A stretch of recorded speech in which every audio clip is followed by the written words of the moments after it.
When it comes to being in sales, what's one thing that holds salespeople back from being exceptional at what they do or making a power move? I'm Scott Sylvan Bell. I'm coming to you live from Sacramento, California on a perfect day to talk about sales and a perfect day to talk about sales loyalty. Now here's what happens is eventually somebody looks around, they work for a company, the company trained them, and they look around and somebody's like, hey sales guy, hey sales girl, hey closer, I want you to come work for me, right? And the salesperson's like, well, wait a minute. I've worked for the company that I'm at. They trained me, they coached me, they brought me up. I feel like I have loyalty to them. So you got two options, okay? First option, you could stay. Nothing wrong with that answer. Second option is you could go, hey, look, I've got to look at this as a business decision. Some point they may look at me as a business decision. They may let me go. So what I got to do is I've got to protect myself, and I got to look around and go, okay, if this is a better option, this company knows that there's going to be an attrition rate. They know that people are going to fall off. They know that people are going to go work at other places.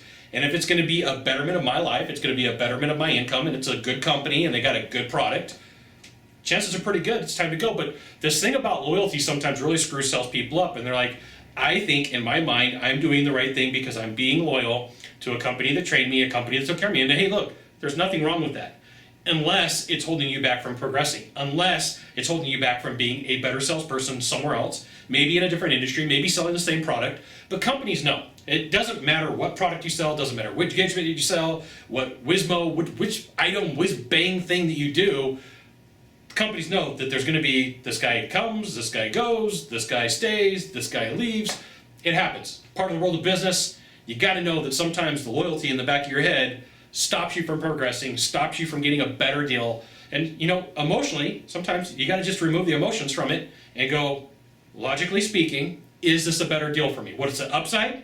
What's the downside? What do I need to know? What are the intangibles that I haven't thought about? You talk to a coach, you talk to a mentor, talk to somebody important in your life and say, hey, look, am I being silly? Am I being dumb? And they may come back and they go, look, you have a fantastic offer from 123 company, XYZ company. There might be some problems on the horizon. You might as well make the switch while you can. Well, you know, somebody's courting you. Well, they're chasing after you.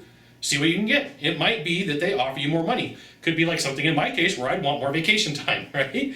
You know, who knows? You may be able to ask yourself. Now remember, you're a salesperson, you're a closer, it's your job to sell that person on the idea of why they need to either pay you more, or why they need to give you more vacation time, or why they need to give you some intangible that you really want. So can loyalty screw you up as a salesperson? Absolutely. This is why it's important for you to be grounded, have conversations with people you trust, and figure out what your real value is on the marketplace. You got one thing to do from here, just one thing. Find the subscribe button and click on it every time I send out a video. You'll get an update that says Scott Bell Consultant sent out another fantastic video. You should check it out, which you should. We'll see you soon. Thanks for dropping by. Aloha.